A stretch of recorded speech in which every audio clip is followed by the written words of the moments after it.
你今天到底怎么了？故意对林娟那么好，故意气我。昨天不是还好好的吗？那种好又不是发自内心的。那我昨天气你为什么不懂？我能推得开你吗？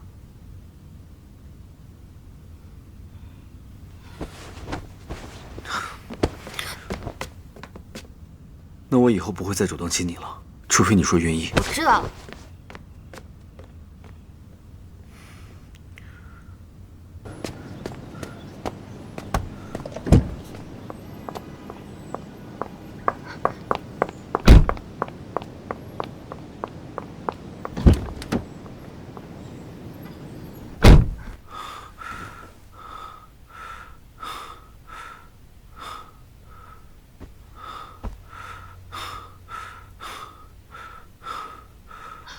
抑制剂在我包里，我帮你打。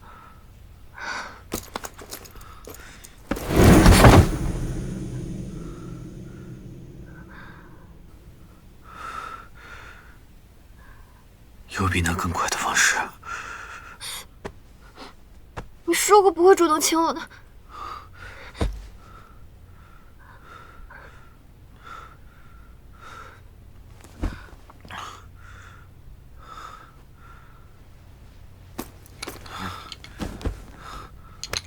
打吧。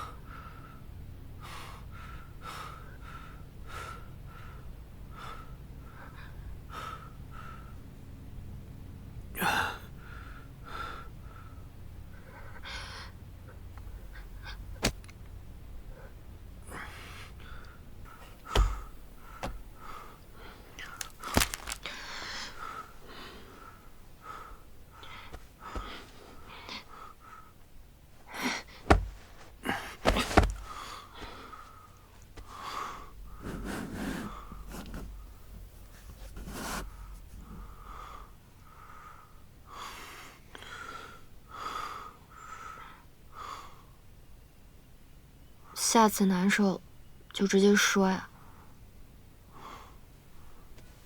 安抚你，是写进我们合同里面的，我肯定会遵守合同条款的。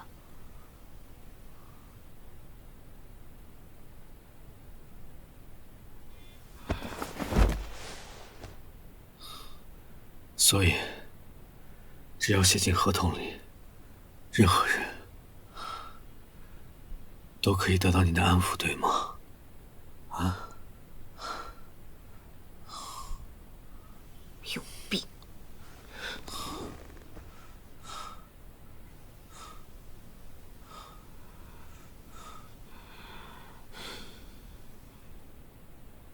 所以你吃了那么久的药，有什么效果？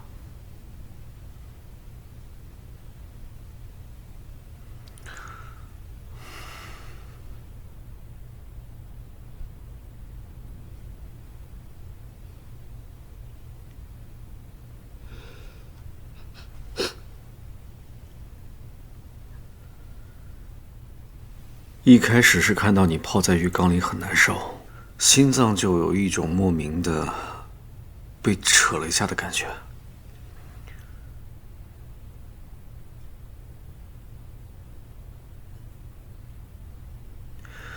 当你因为林娟和丽香的事情指责我的时候，感觉胸口很闷，喘不过气，还失眠了一整晚。后来在我们共同的梦里面，我第一次觉得眼睛酸胀，好像溺水的感觉。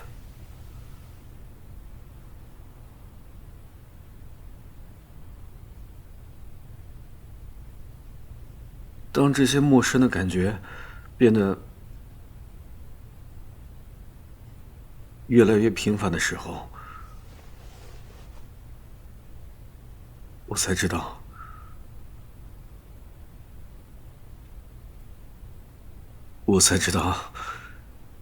这些究竟是什么。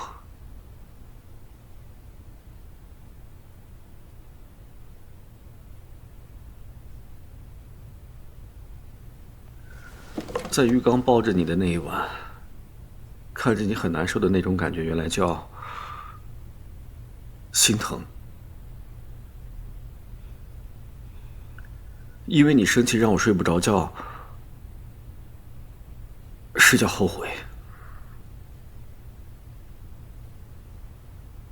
眼睛发胀，原来是叫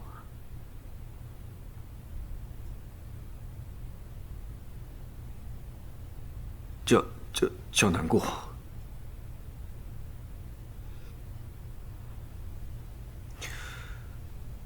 当我看到你明明自己很难受，但还是默默的去包容别人、原谅别人的时候，那一刻击中我的原来叫做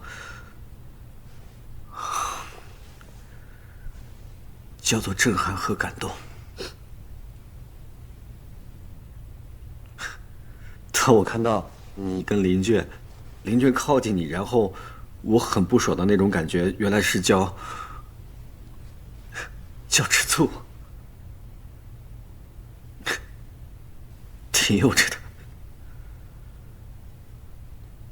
每一次抱你、亲你的时候，那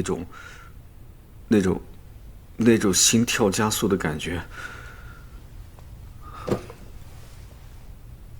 原来是叫心动。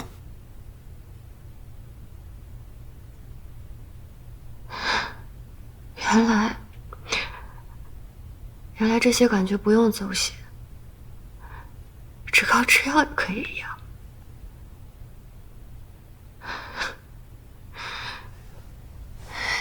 那你要坚持吃药，一直吃到我不喜欢你的那一天。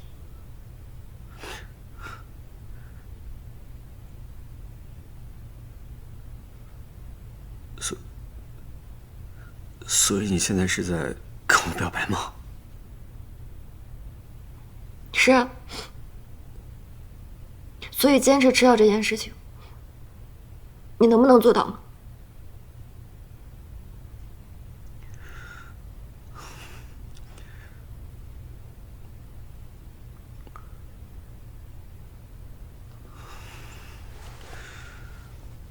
可是我不想再吃药了。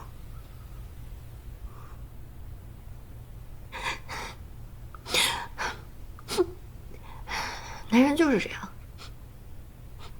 得到就不用演了。你先听我把话说完。不哭了。不想听你说。听我说嘛。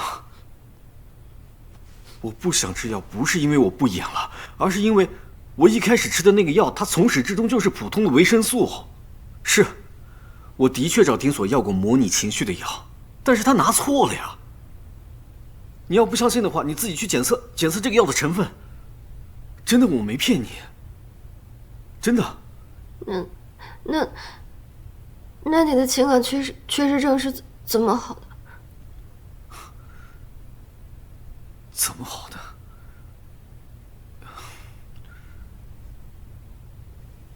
有没有可能是你把我治好了呢？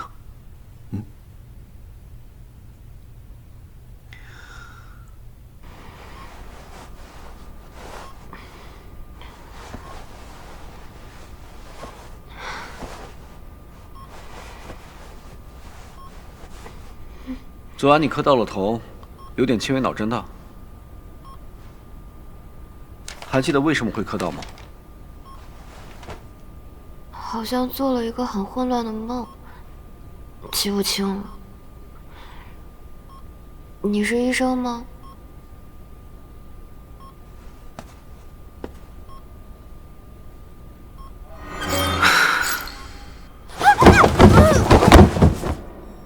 原来我出场自带恐怖片音效。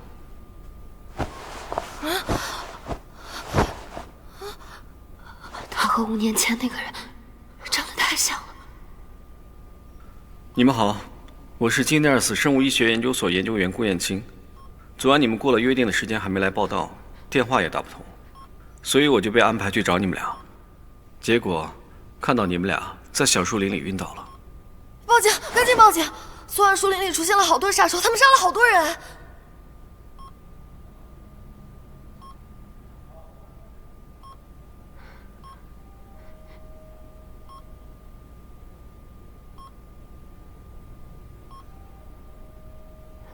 会真的是5年前那个人吧？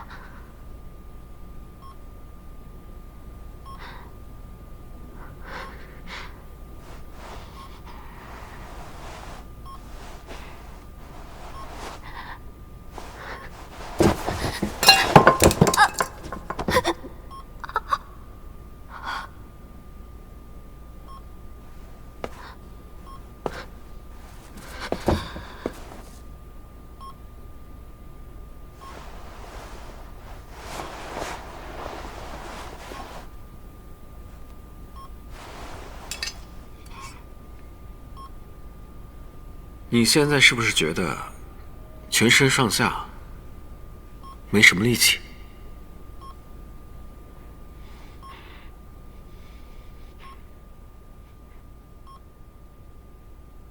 蘑菇汤有毒。昨晚你们煮的汤里面有种致幻菌，导致你们全身无力以及致幻。怪不得我还能跟那个杀手过上2招呢，原来是幻觉啊！我都说了，野蘑菇不能乱吃。好了，你们身体里的毒素应该代谢的差不多了，收拾一下，跟我去见所长吧。快点。气质是很不同，但长得和那个人也太像了，我还是不能掉以轻心。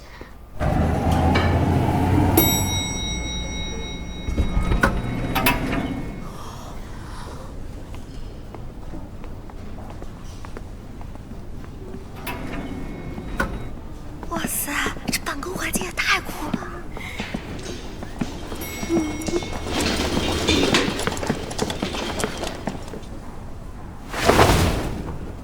这是捐赠遗体供我们做研究的志愿者，以后他就是你们的大体老师。郭老师，你一会儿有空吗？还想请你帮我看看论文。找丁老师一起吧。你们就是新来的实习生吧？师姐好。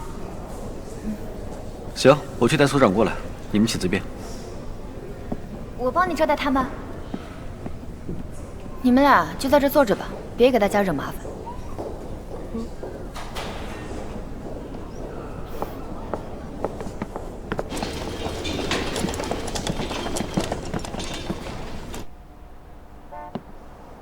所长，推测他俩昨晚应该是吃了毒蘑菇后中毒晕倒了。毒蘑菇，毒蘑菇，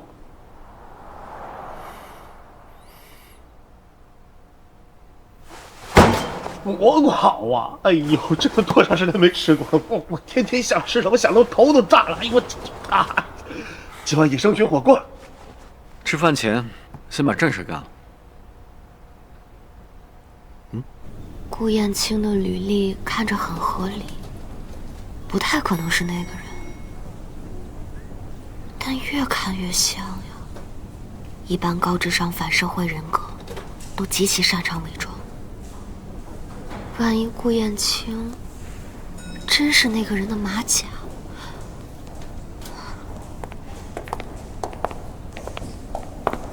我是不是应该给所长提个醒呀？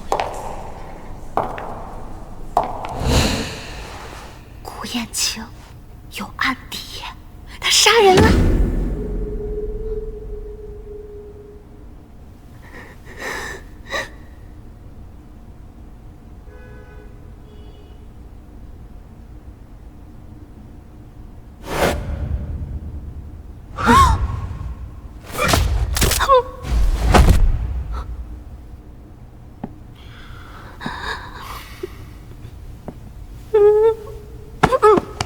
知道我秘密的人都得死。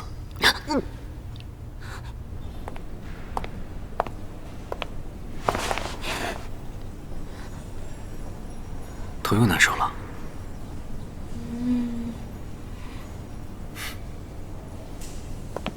给你们介绍一下，这是金尼尔斯的所长丁所。丁所好。丁所好。哦，我是实习生陈依依，他是实习生吴农宇。我们都是东大生物科学专业，研二。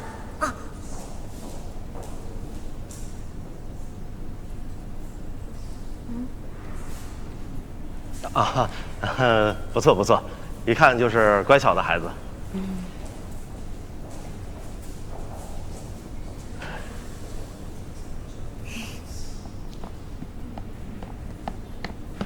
天色，天气闲逛，停尸间有2具尸体不见了。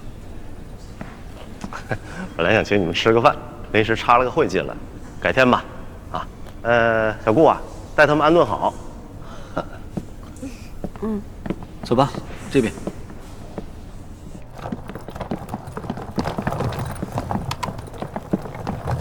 宿舍在76楼，4楼有个餐厅，有需要你们可以自取。还有，晚上没事不要出来乱晃。好的，顾老师。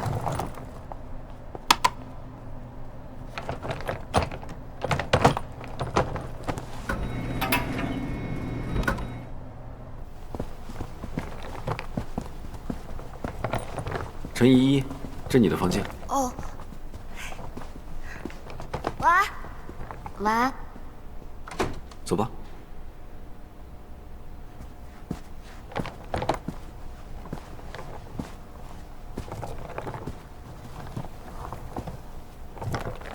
邱小庄园夫妇被害案中，警方曾将妻子谢某旭列为嫌疑人调查，但一直未找到关键性证据，至今仍是悬案。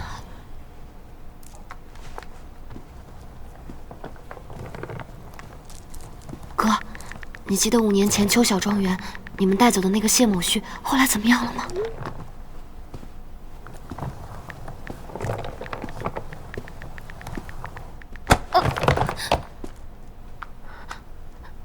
对不起。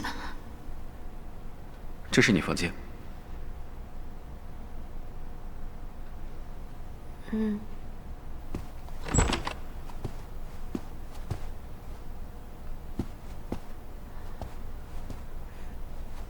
郭老师，晚安了。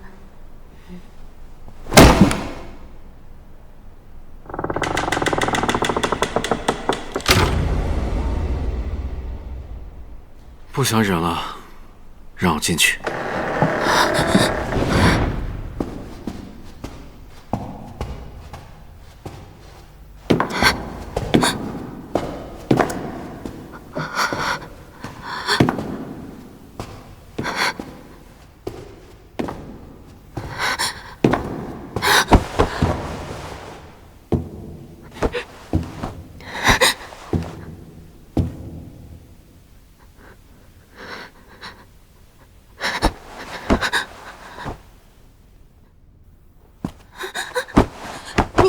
你不要的。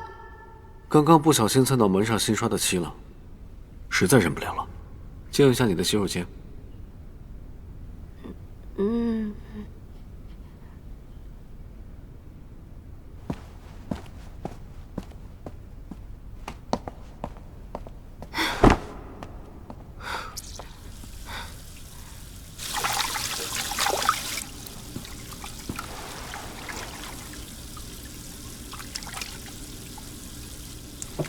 背影看着也有5、6成的相似，得想个招，不被他察觉的看看他是不是也有那个疤。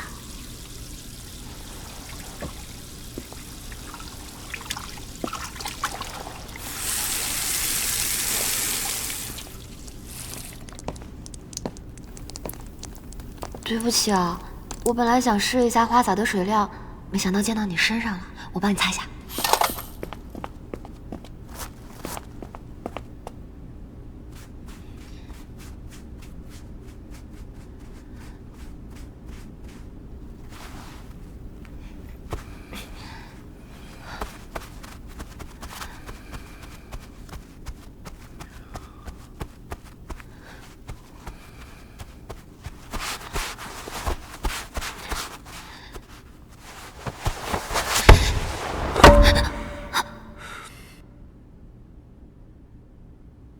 裤子也湿了，要不也帮忙擦一下？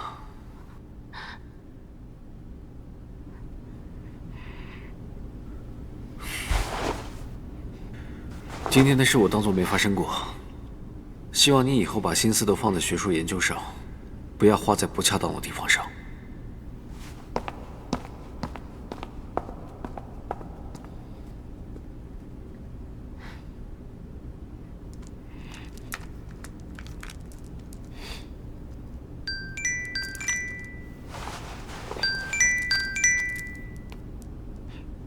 哥，你打听谢欣旭做什么？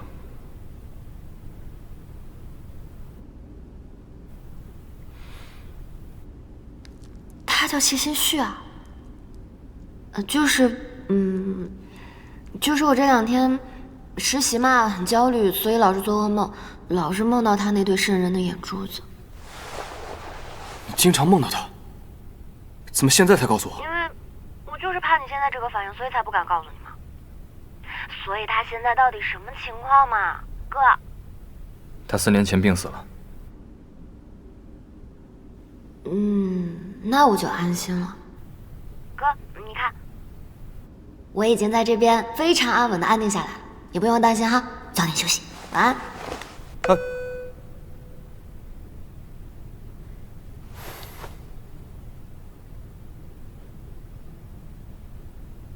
监控坏掉了，没有拍到那2具尸体是怎么不见的。最快一定要封锁这个消息，把这栋楼所有的监控都调出来，不要放过任何线索。好。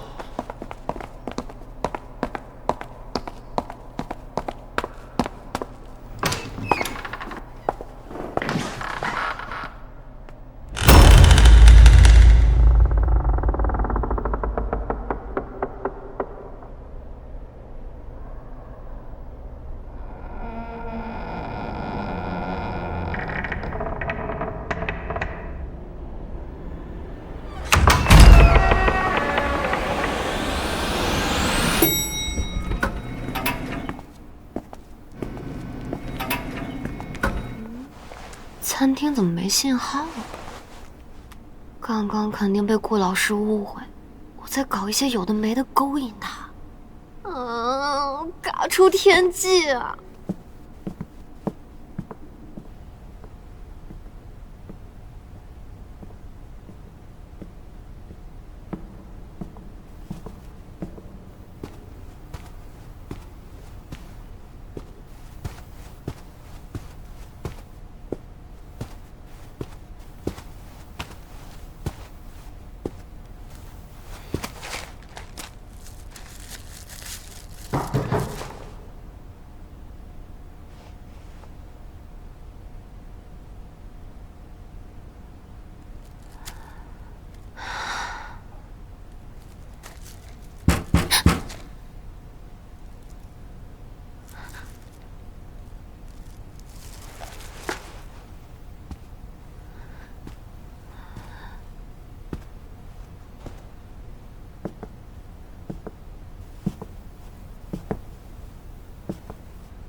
的人你也配碰？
伤害你的人已经被控制住了，现在这里很安全。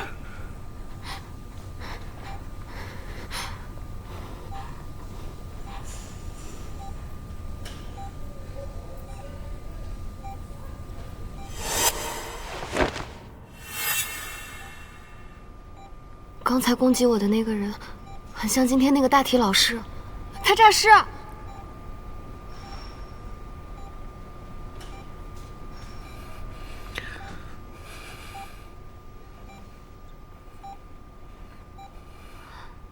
你是不是为了救我受伤了呀？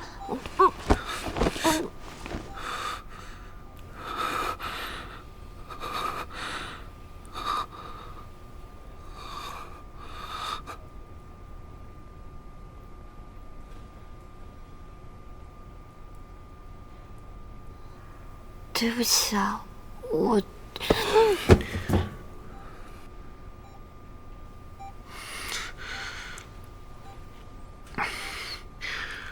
我已经给那个人打了强效镇定剂，没有和他正面接触，也通知安保科的人过去处理了。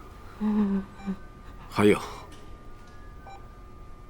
又对我个小动作，别再有下次了。真是活爹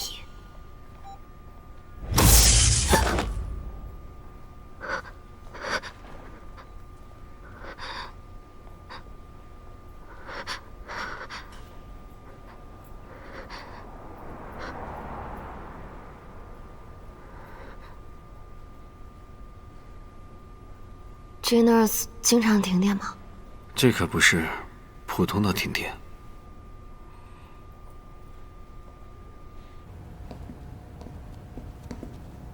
怎么还是没有任何信号啊？应该也被切断了。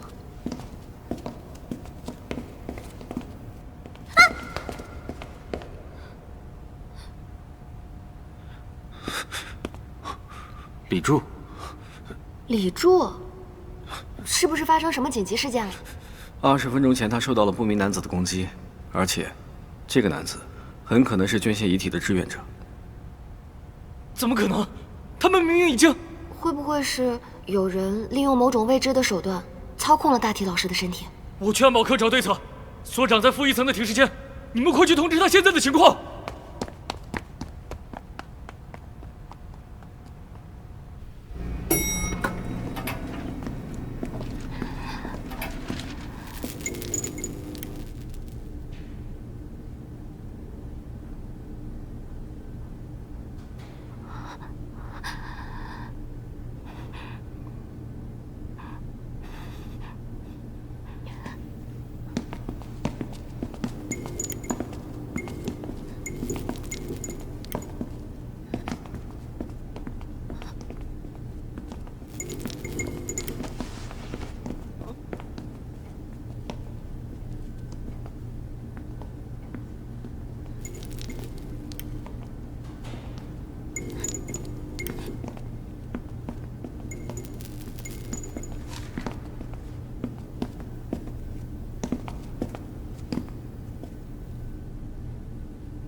这里原先应该摆着100多具尸体。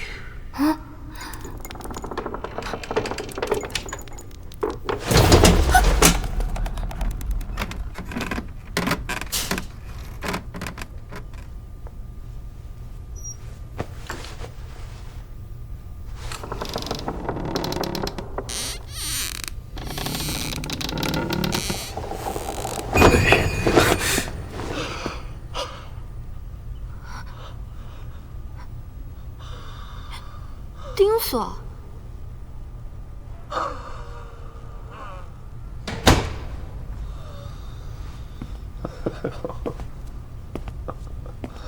丁锁，你也被大体老师袭击了吗？你被他们袭击了？已经控制住一个了，李柱也去通知安保科了。那里面的尸体呢？最开始是有2具尸体突然不见了，我就过来查看情况。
然后他们就离开了。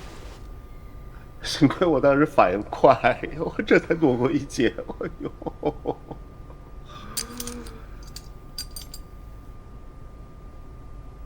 这是 B 型感染者。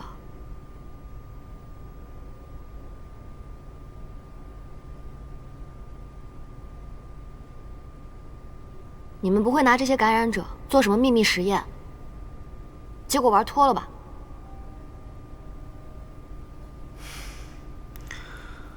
他来金内尔斯实习是签了严格的保密协议的。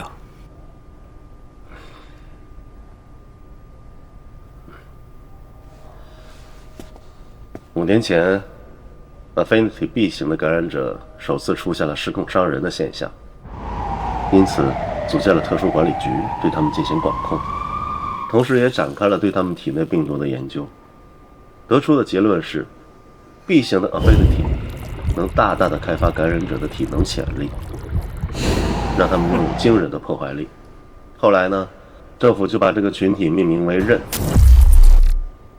Affinity 也让少部分的刃患有情感缺失症，所以就是感受不到，也理解不了爱和痛苦这些正常人的情感。可以这么理解。所以呢，他们出现反社会倾向的比例就比普通人要高很多。之前新闻不是说嘛，这种人啊会发疯的，还会反社会。你看看，现在连自己的父母都……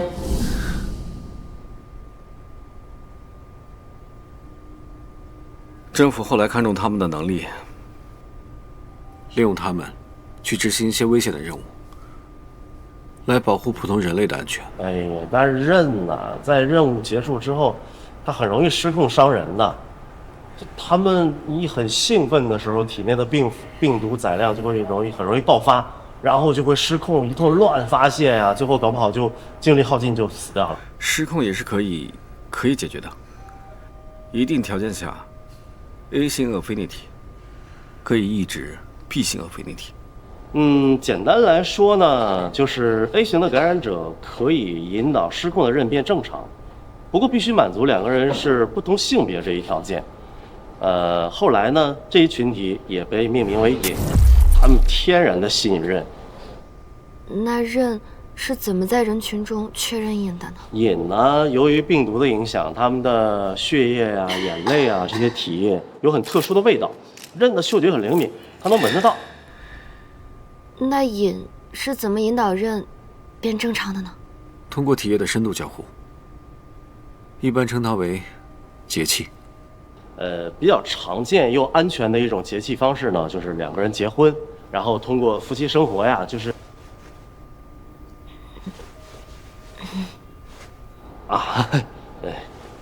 现在很多人通过跟尹结婚，已经回归普通人的生活了。所以结契约等于正常人的结婚？不是，要比一般人的婚姻更加牢固。这是1对1的永久绑定关系。结契以后，病毒会产生排他性，从此以后这个刃只能被这个瘾安抚，这个瘾的体液也对其他人无效。他们会认定彼此。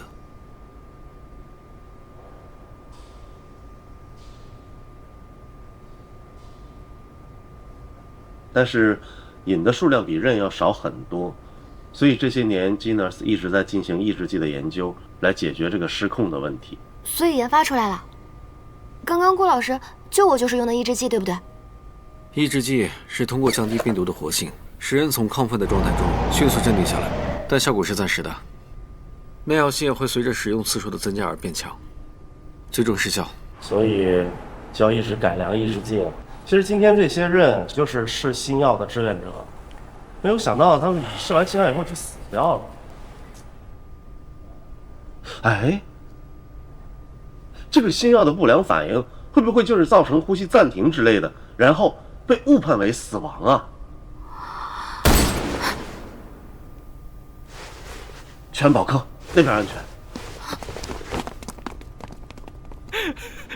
给你们讲个笑话，那些人看着脸，但是每次做药物测试的时候，都会叫得跟猪一样。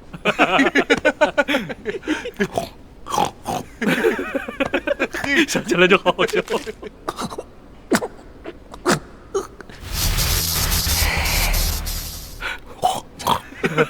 真香，傻子也是。要这么开心啊，我也要听。来，想想就好笑。哎，润喉糖给我一个，我还有一个更好笑的跟你讲。给。哎呀，生哥，听你说的，我今晚都想搞碗猪杂粥喝了。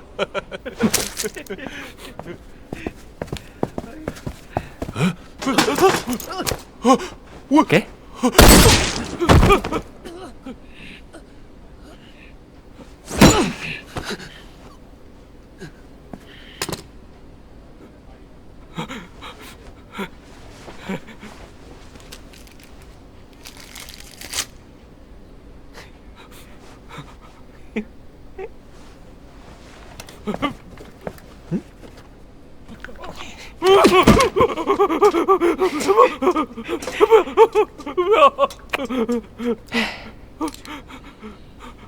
嘘，不要发出猪叫。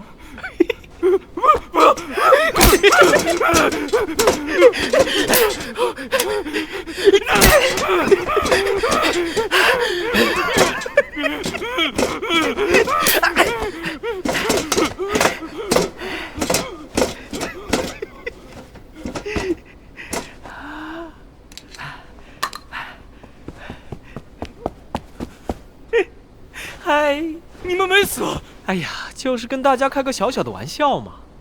不过接下来要弄真格的了，猎杀游戏正式开始。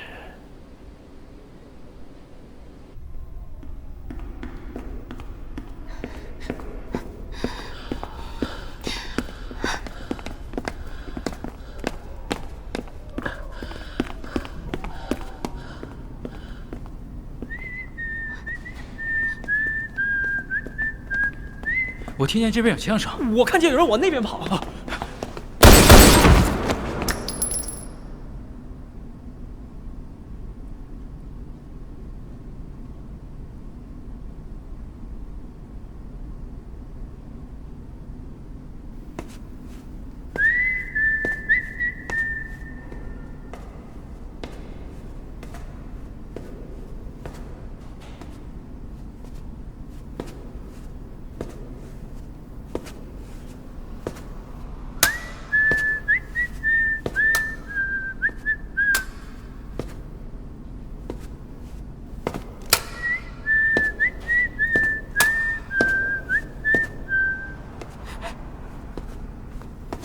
蓝星，一只计都到手了。Nice， 一会儿给大家发一下，免得失控了自己人都干。我想想啊，接下来该怎么玩这些小老鼠呢？要留活口吗？发现瘾就留着呗，以后这里啊，就只需要生活自由、快乐又团结的刃和瘾哦。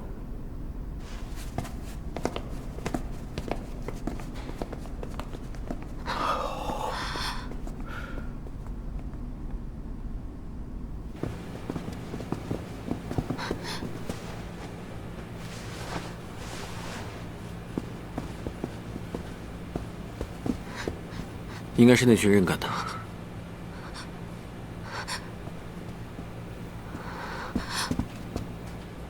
你们快看监控！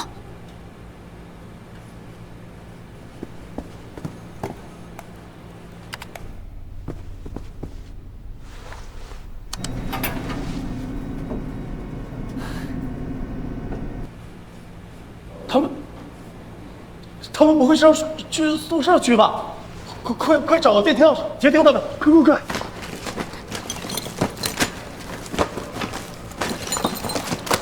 你们到底对那些人做了什么呀？他们为什么要赶尽杀绝？真的只是正常的试药啊！他们还签了风险告知书和遗体捐赠协议呢。钥匙！监控前的你们在忙什么？没用的。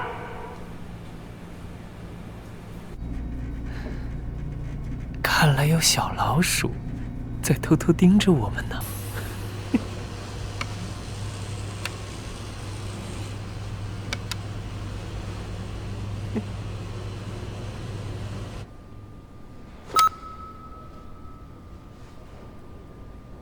我好像不小心按到了和电梯的通话键了。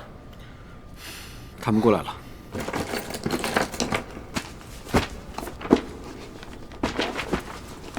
金属探测仪。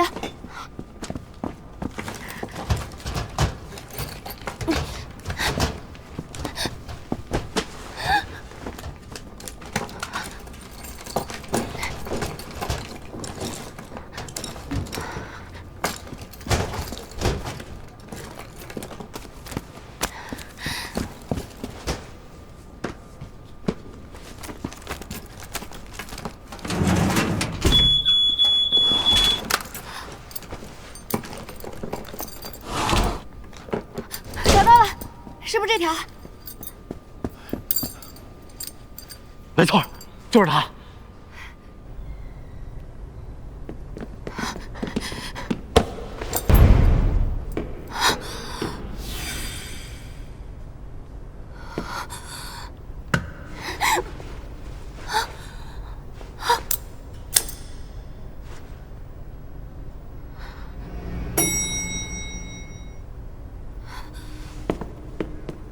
来不及了，让给我！还来得及。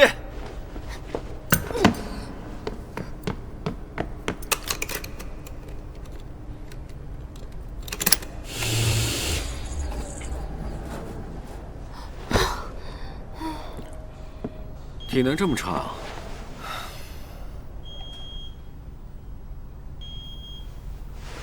脑子反应倒很机灵。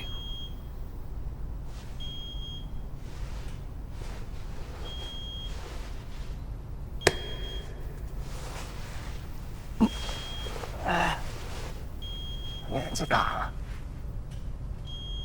拿尾巴。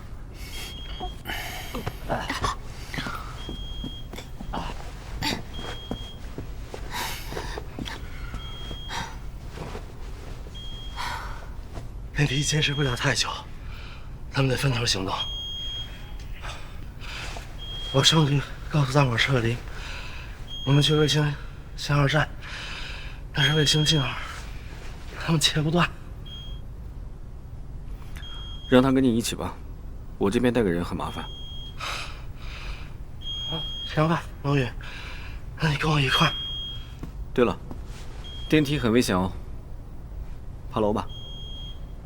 54层确实很累，但尽量半小时之内完成。爬54层，也太吓人了吧！郭老师，我跟你一起去信号站吧，我保证不添麻烦。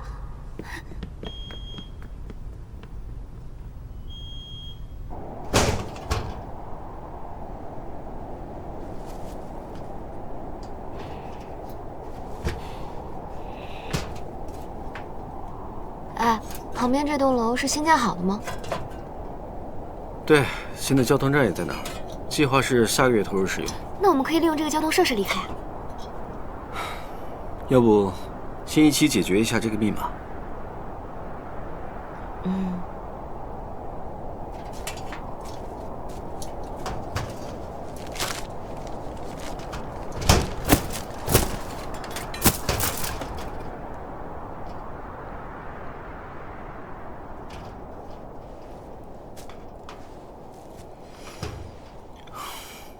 你在干嘛？对不起啊，我刚刚就是想看看里面有没有密码的线索，没想到一打开，这些东西全掉出来了。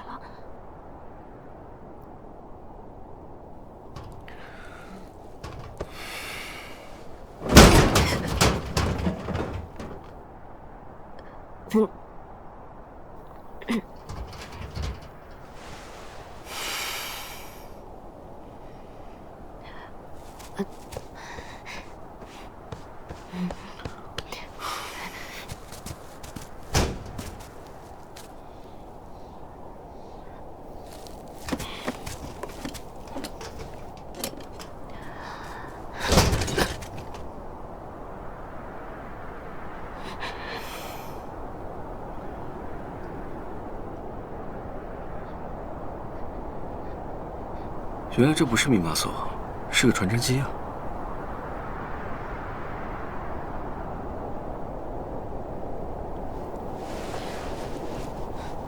特殊管理局是0409。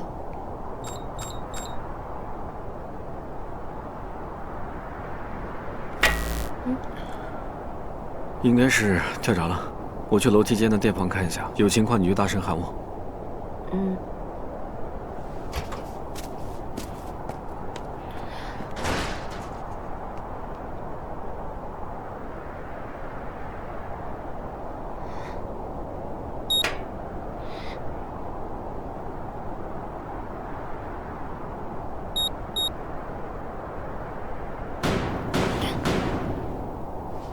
顾老师被什么困住了吗？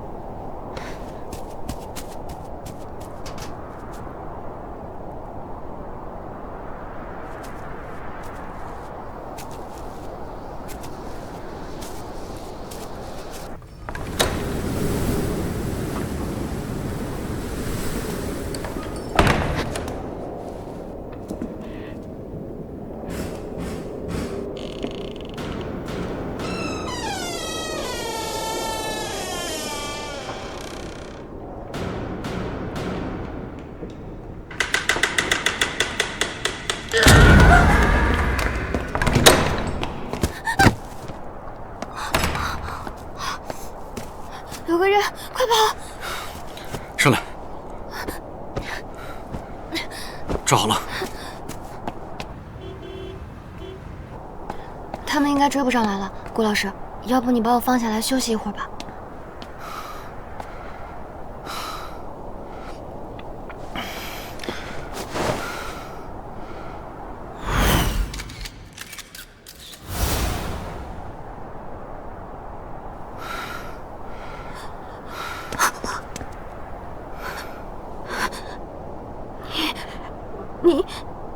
你肩膀上，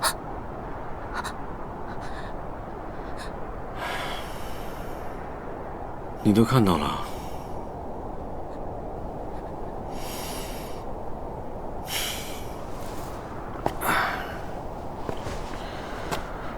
所以说，你真的很麻烦。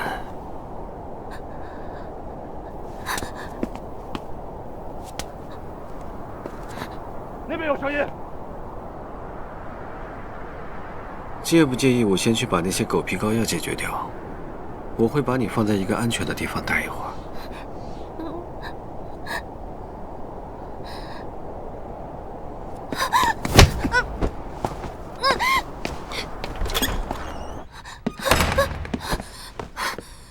等我把那些东西解决了，再回来见你。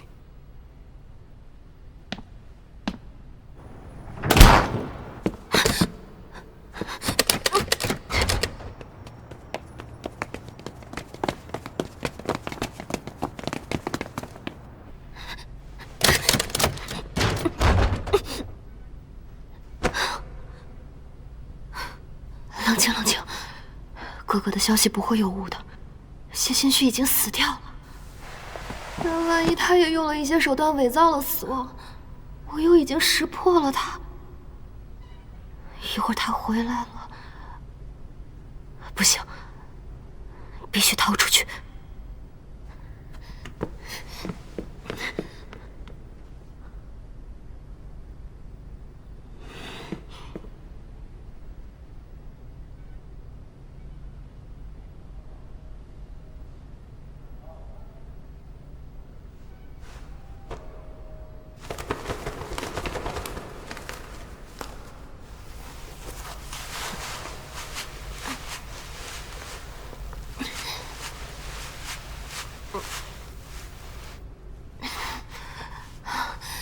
绳子还是不够长，不然跳下去。不行，太冒险了，万一跳下去受了伤，很容易引来那些刃。只能试一试，去对面的平台。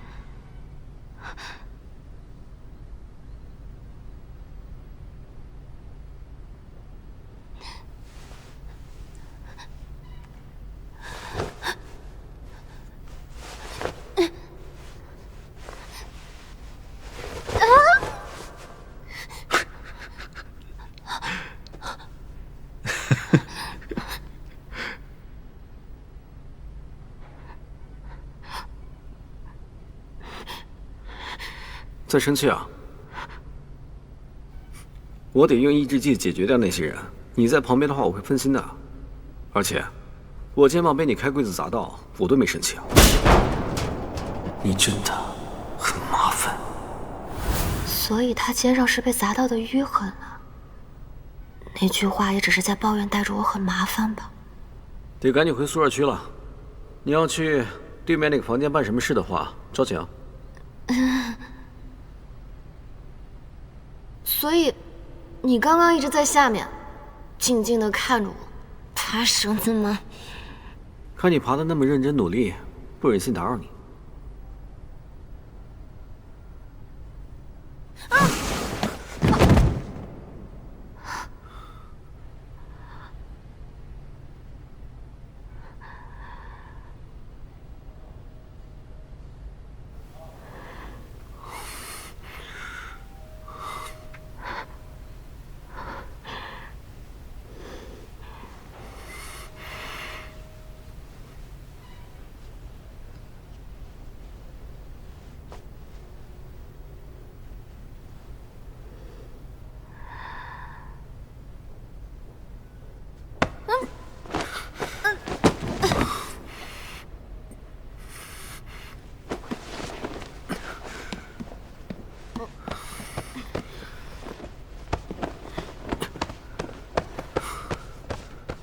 背后比较脏了，还是前面比较脏。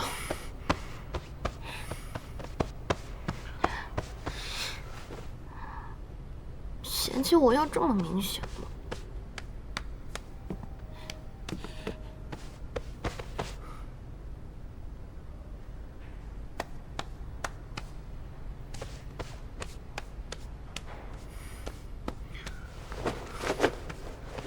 这个天气穿了伪装，有点冷。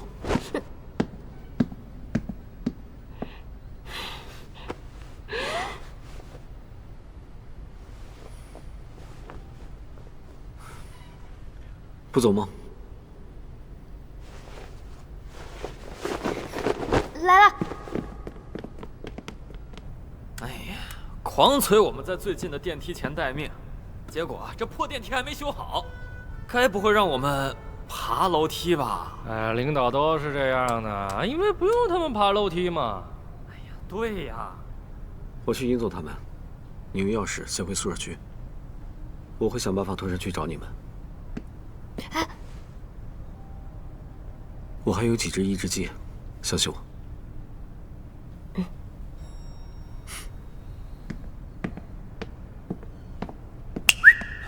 谁呀，这么嚣张？站住！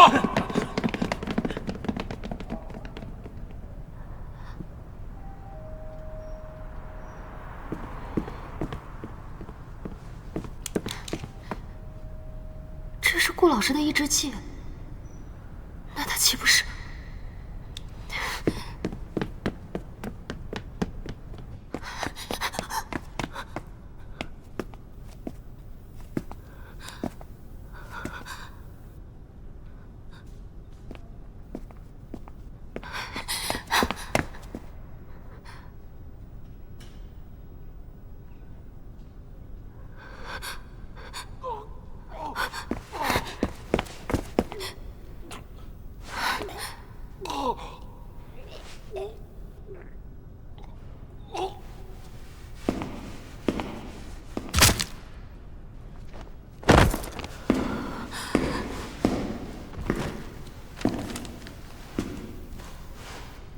顾老师，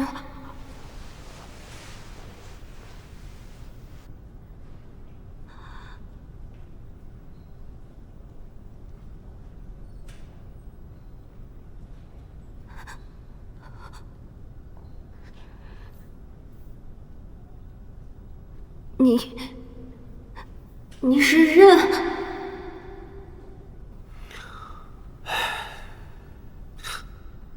刚好。我也装的没意思了。好久不见。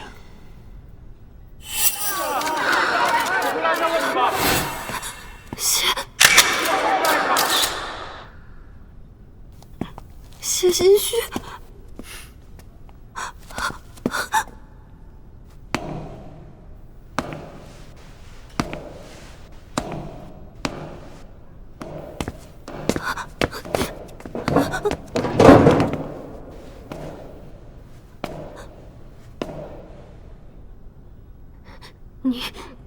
你不是死了吗？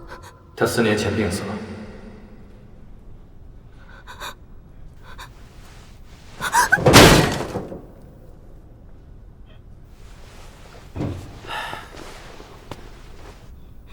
这是个秘密。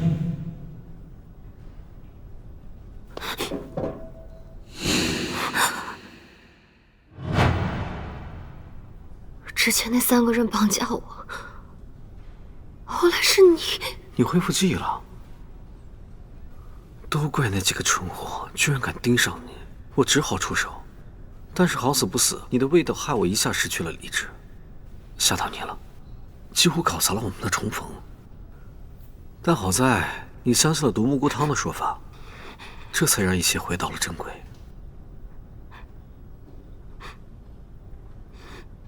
你想干什么？是想骗我跟你结亲吗？